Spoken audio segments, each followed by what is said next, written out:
Do what you need to do. Somebody's have some balls and take care of this damn crowd. Hey! We don't kill the living.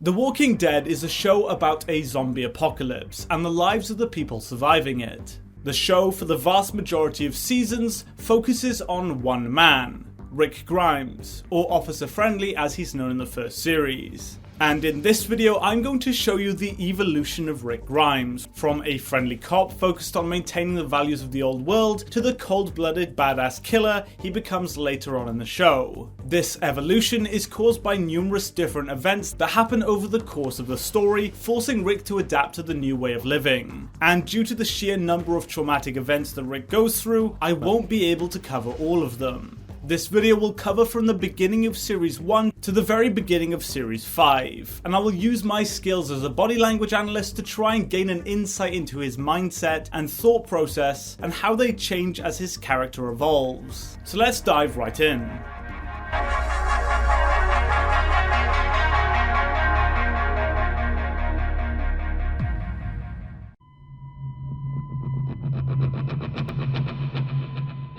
This first clip comes from Season 1 Episode 3 and shows Rick meeting his family for the first time since the apocalypse began. Up until this point, he suspected that his family hadn't survived the outbreak, and we really get a good insight into his psychology and state of mind here.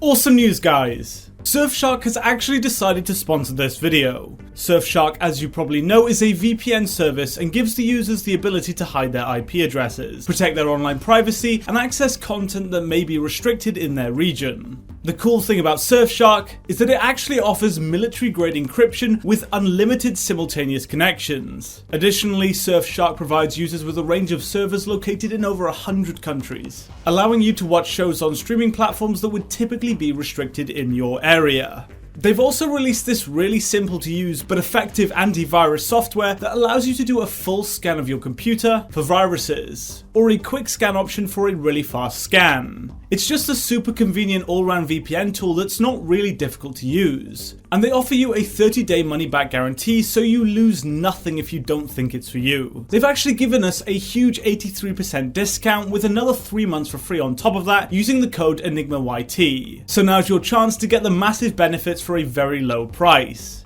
Now back to the video. Come meet everybody.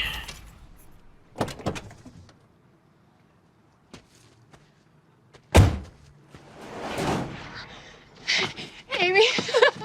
Andrea. Oh God. You scared the shit out of me. Puppy! No! Puppy! Come here, sweetie. Told you I'd be back, didn't I?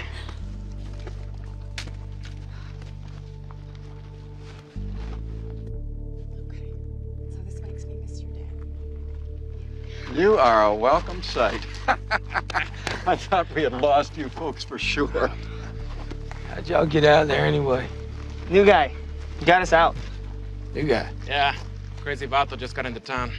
Hey, helicopter boy! Come say hello! Guy's a cop, like you.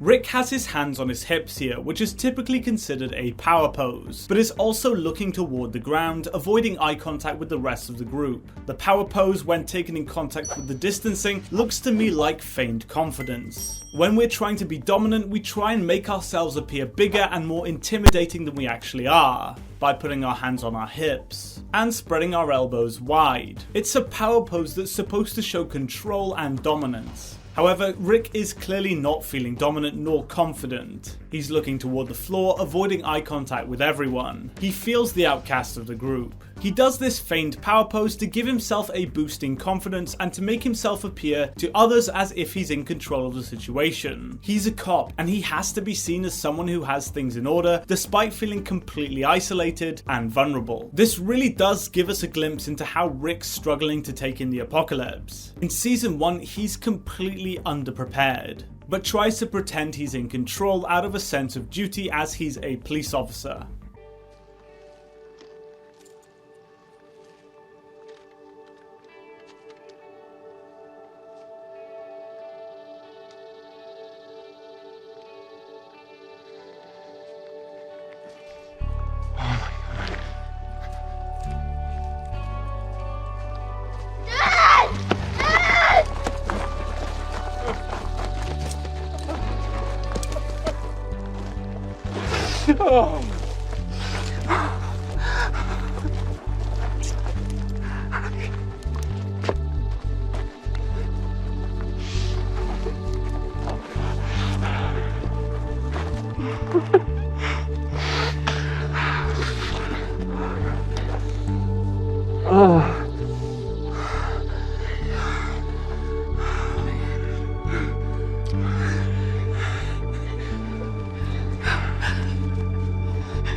I absolutely love this scene. Rick is completely taken over by his emotions, seeing his family again, after thinking them dead for so long. He looks at Carl, Laurie, and Shane, and then they all share an emotional moment. This openness with emotion and affection deteriorates dramatically as the seasons go along, as Rick gets used to the trauma of the apocalypse. He becomes a lot more hesitant to feel and display these emotions, as he's constantly getting reminded that no one is safe, and at any moment things can go horribly wrong. Rick here looks at and shares a moment with Shane. This display of emotion is just never seen again from Rick. He becomes far more introverted and hesitant to express anything to anyone. This scene really shows the true pre-apocalypse Rick Grimes.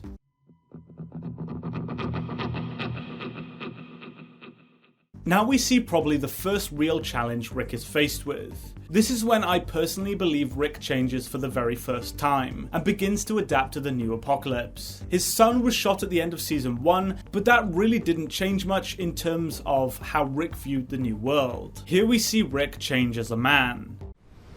You don't know what we've had to go through out there. Things we've had to do. I bet you've had to do some of those same things yourself, am I right?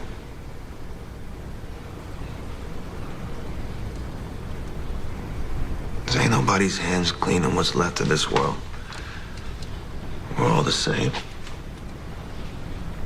So come on, let's take a nice friendly hayride to this farm and we'll get to know each other. That's not gonna happen. Rick. This is bullshit. Calm down. Don't tell me to calm down. Don't ever tell me to calm down. Whoa. I'll shoot you 3 assholes in the head and take your damn thing. Whoa. Relax. Take it easy. Nobody's killing anybody. Nobody's shooting anybody, right, Rick? Oh.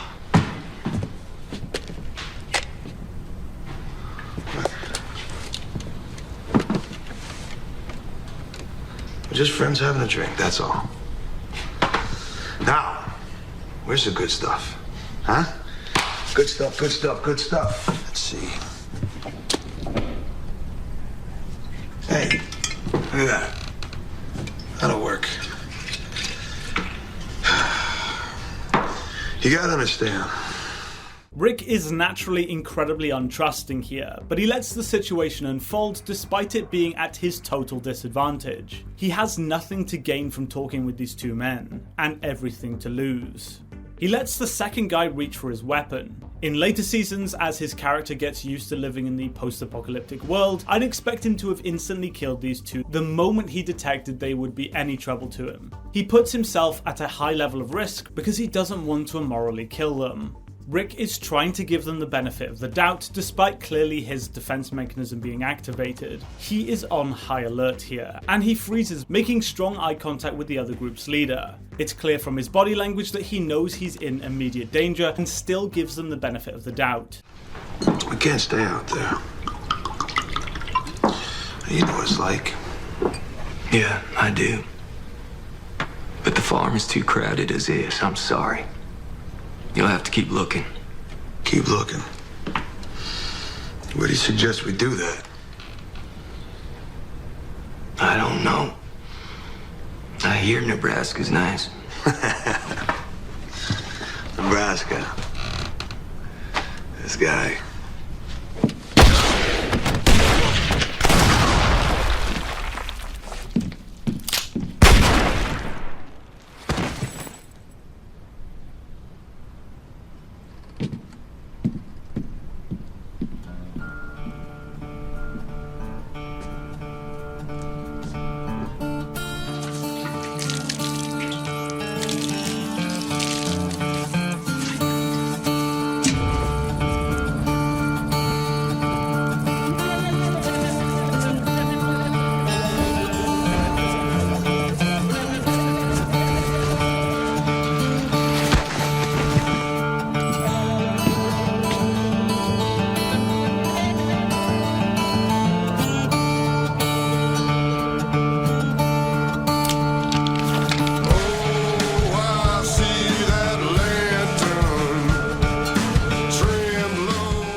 In the mirror, we see Rick has his hand over his crotch area. This is universally regarded as a sign of faint confidence and is referred to as the fig leaf position. This is commonly observed when people are out of their comfort zone and are trying to appear confident when in actuality they are feeling vulnerable. It's often seen from politicians and public speakers who are on a stage or in public view.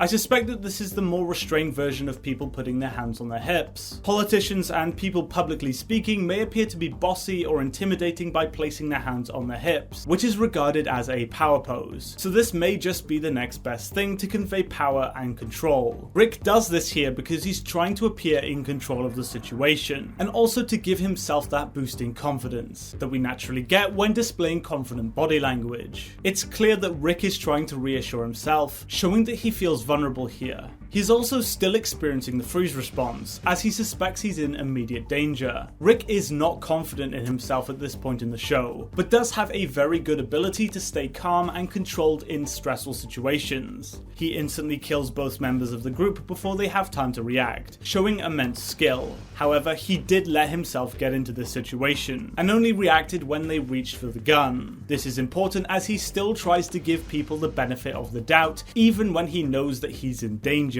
We will compare this to later seasons.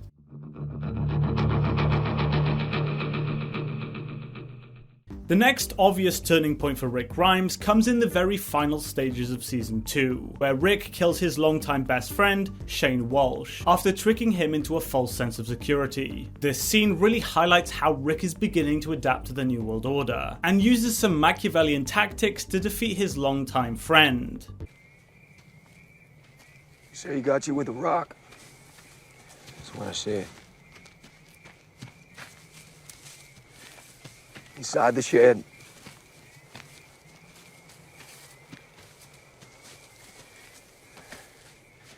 He said door was shut when T-Dog rolled up.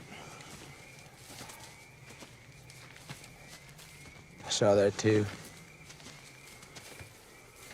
Must have slipped through the rafters in the roof.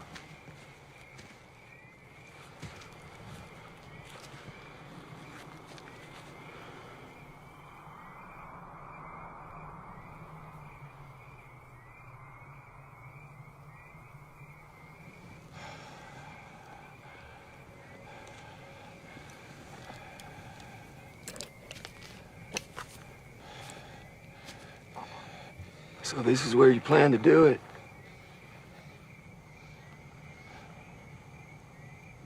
It's as good a place as any. At least have the balls to call this what it is. Murder.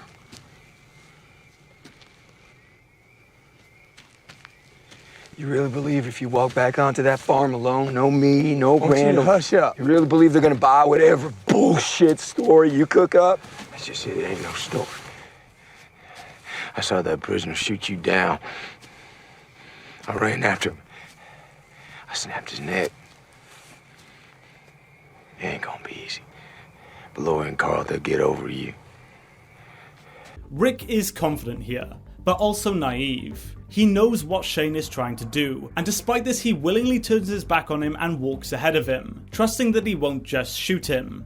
He still trusts in the humanity of other people, trusting that Shane will let him have a say before he murders him. However, it does take a lot of confidence to avoid eye contact with an immediate threat, showing that Rick actually feels more in control here. Rick is also giving Shane every opportunity here to turn back. He wants to give Shane every chance to back down, and not to do this, which shows that he's willing to risk his own life for the sake of giving someone else a second chance. They've done it before. They're just gonna have to. Why? Why now? I thought we worked this all out. Trying to kill each other, man. What you think? We're just gonna forget about it all? We're gonna ride off into the sunset together? You're gonna kill me in cold blood? Screw my wife, have my children call you daddy. Is that what you want? That life won't be worth a damn. I know you. You won't be able to live with this. What you know about what I can live with? You got no idea what I can live with, what I live with. You want to talk about what I can do, Rick? How about what you can do? Here I am. Come on, man, raise your gun. No, I will not. What happened, Rick? I thought you weren't the good guy anymore. Ain't that what you said? Even right here, right now, you ain't gonna fight for him. I'm a better father than you, Rick. I'm better for Lori than you, man.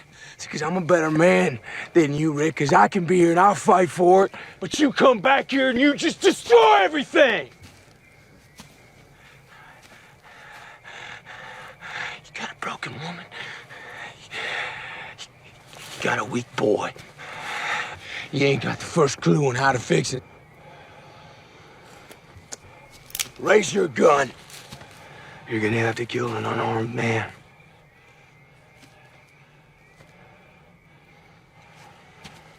Watch my hand. Nice and easy.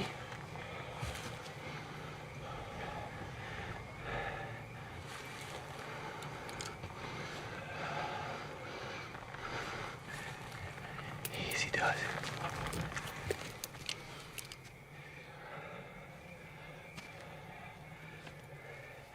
Now listen to me, Shane. There is still a way back from this. Nothing has happened here. And we're gonna lay down our guns. We're gonna walk back to the farm. Together. Rick still sticks to his principles here and refuses to take the clear opportunity to shoot Shane, literally letting Rick pull his gun first, giving him a free shot. Rick still tries to de-escalate the situation, hoping that Shane will turn back. He gives Shane every opportunity to stop this. This is something I don't think you would ever see Rick do in later seasons, having become more risk-averse and less trusting of others due to traumatic moments like this. Back to Lori.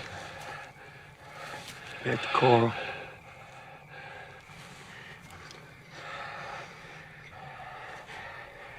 Put this all behind us.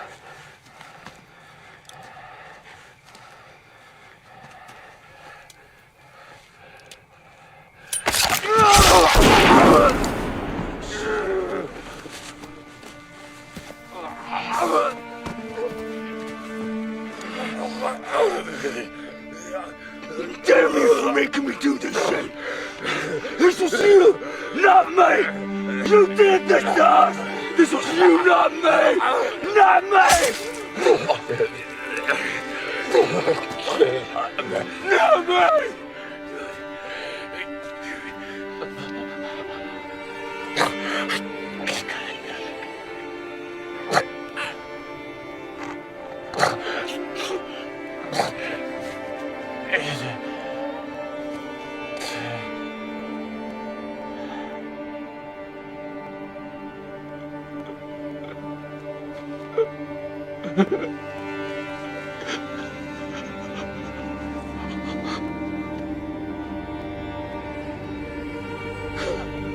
No.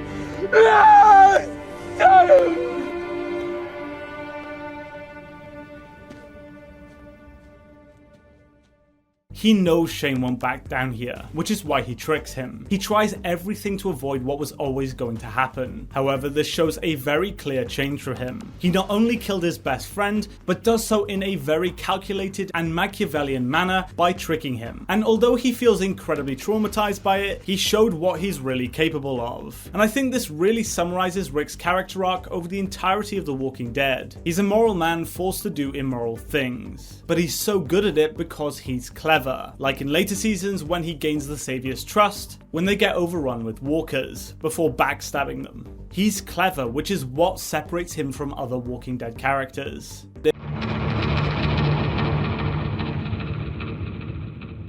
The next major event for Rick Grimes was in season 3 when his wife Laurie died during childbirth. His relationship with Laurie was up and down since he killed Shane, and they were very conflicted with each other throughout the season. Rick never reconciled with her before her death, which took a strong emotional toll on him, which was made even worse by the fact that Carl was the one who witnessed the entire thing and shot his own mum to stop her from turning into a walker. All of this would have a profound effect on Rick Grimes as a person.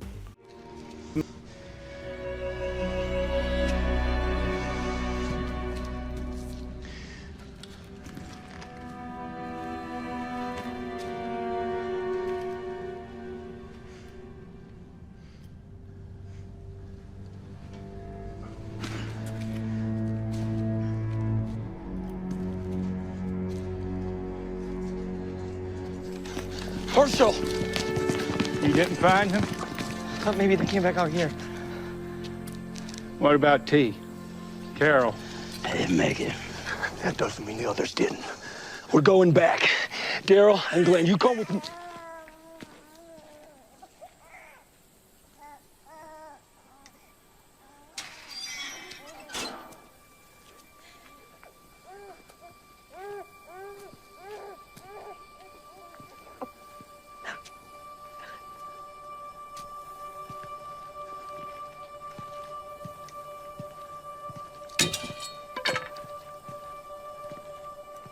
Rick is at first incredibly confident, despite hearing that many members of his group didn't make it. He distances and looks at the floor, but firmly tries to reassure the others and encourage them to keep looking. Despite being emotionally stressed, he's able to keep focused and cement himself as the leader of the group. That is until he hears his daughter cry. When he sees her, he freezes most of his body language and walks slowly toward Maggie and Carl. He's in shock and doesn't know how to react. When we experience a stressor, we freeze all unnecessary movement to avoid attracting the attention of others, which buys us time to assess the threat. It's why he doesn't say anything here.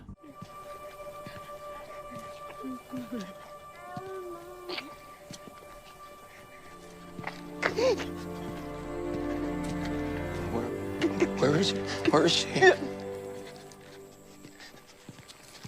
No, Rick, no.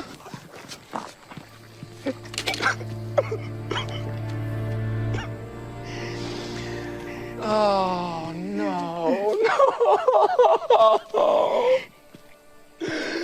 no.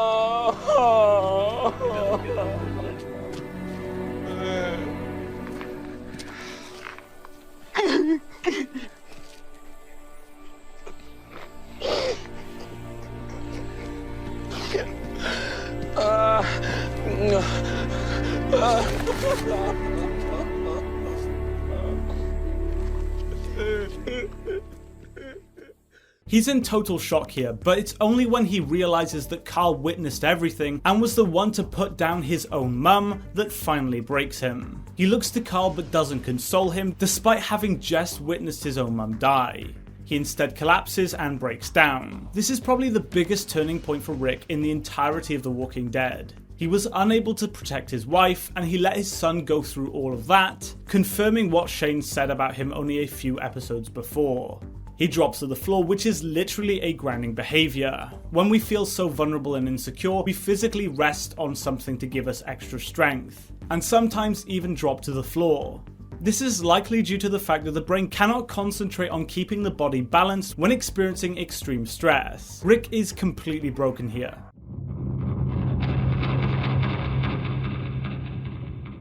After his wife's death and his fight with the governor, losing many of his friends in the process, Rick is faced with the cannibals. These were the most gruesome killers in all of The Walking Dead, and the sheer trauma that Rick faced when dealing with them was next to none. Now, Rick has experienced so much since the start of the apocalypse, and has become accustomed and desensitized to the trauma. This often results in a reduction of empathy and a person's ability to feel trauma. Officer Friendly is gone, and this is what remains. That's your last chance right now to tell us you're coming out. Are we done?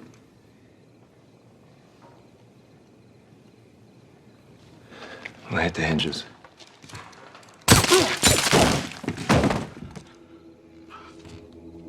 Put your guns on the floor.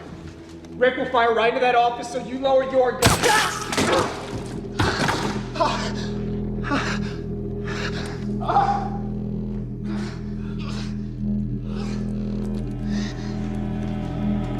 Put your guns on the floor and kneel. Do what he says.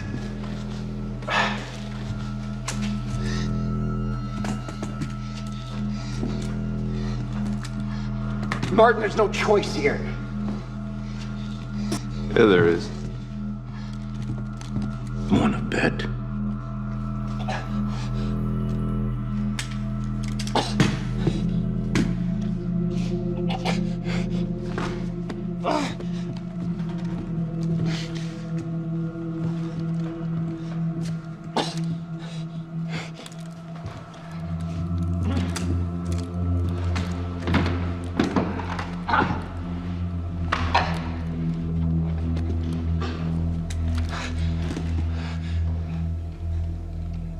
No point in begging, right? No. Rick makes slow, deliberate movements here and focuses all of his eye contact on Gareth. The strong eye contact and the slow movement shows that Rick is hyperfixated on him and avoids looking away as he hones in on his prey, making slow movements to avoid detection. This is naturally programmed into us as we evolve to be hunters. Movement is by far the biggest giveaway of location and can scare off your prey, and also looking away can get you killed. Rick is devoid of any morality here, and is completely animal-like. Still, you could have killed us when you came in. There had to be a reason for that. We didn't want to waste the bullets.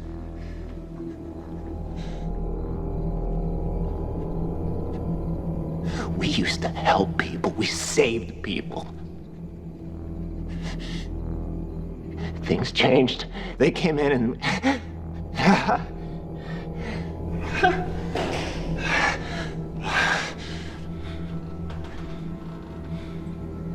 After that...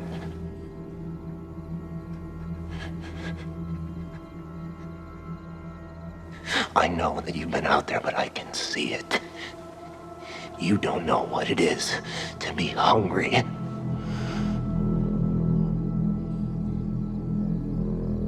You don't have to do this. We can walk away. And we will never cross paths again, I promise you. But you crossed someone's path.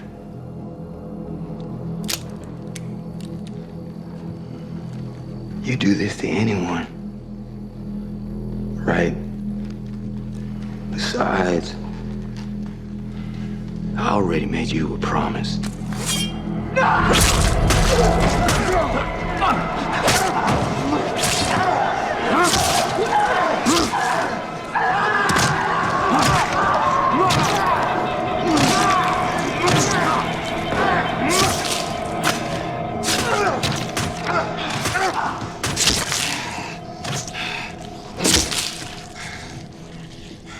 Rick again holds the strong levels of eye contact. He also tilts his head when listening to Gareth speak. This is a method of sound localization, and we do this when our senses are heightened. By tilting the head, it allows us to better detect the source of a sound. Rick is totally animalistic here, letting his instincts and feelings guide him. Officer Friendly is no more, and although he justifies why he has to kill him, his body language doesn't change in the slightest, indicating that he feels nothing whatsoever when thinking about murdering them in revenge.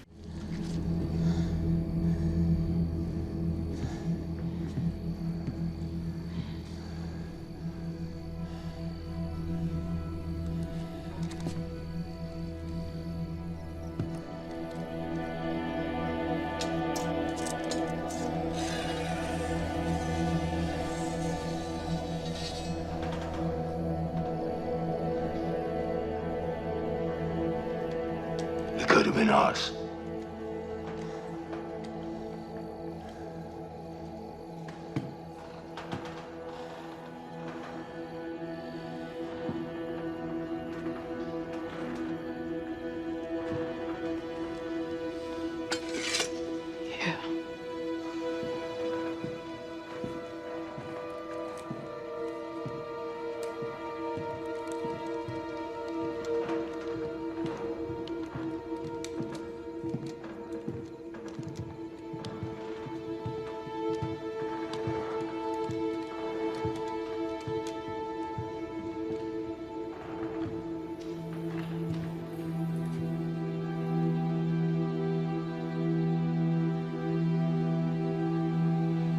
This is the Lord's house. No. It's just 4 walls and a roof.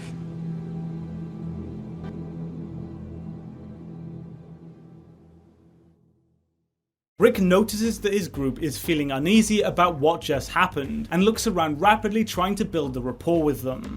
He's basically trying to gauge what each member of his group is feeling. He shows no visible signs of remorse here, only concern that his group disapproves of what just happened. He is totally devoid of guilt and remorse as to what just happened. It has been proven that repeated exposure to trauma deeply affects people, including creating a sense of desensitization to certain aspects of trauma. In other words, Rick is so used to experiencing pain and suffering that he becomes indifferent to it. This is likely a defense mechanism that the mind uses to cope with repeated exposure to overwhelming amounts of stress. He thought his entire family were dead, only to find them again. He killed his best friend and numerous other people. His wife died and his own son had to put her down, and he feels responsible for this. It's enough to turn anyone into a machine devoid of all emotion. Now, I've left out some really important moments in Rick Grimes' life because this video would just be too long to cover them all, and I highly recommend you watch The Walking Dead. Desensitization can manifest in different ways, such as a decreased emotional reactivity to traumatic stimuli, avoidance of traumatic reminders, or a decreased sense of empathy or connection with others. Rick shows all of these signs here. He doesn't hesitate in the slightest when murdering these people. And we end this video at the beginning of season 5, where I believe Rick is at his absolute lowest point. He's a beast, and many people love this version of Rick Grimes, but he was arguably at his worst, and could have easily made a villain that would trump Negan and the Governor. Next video will focus on season 5 onward, when we see Rick faced with the Saviors and his ultimate redemption. So thank you so much for watching this video, guys. If you did enjoy it, please be sure to hit the like button and subscribe for more content, and I'll see you in the next video. Goodbye.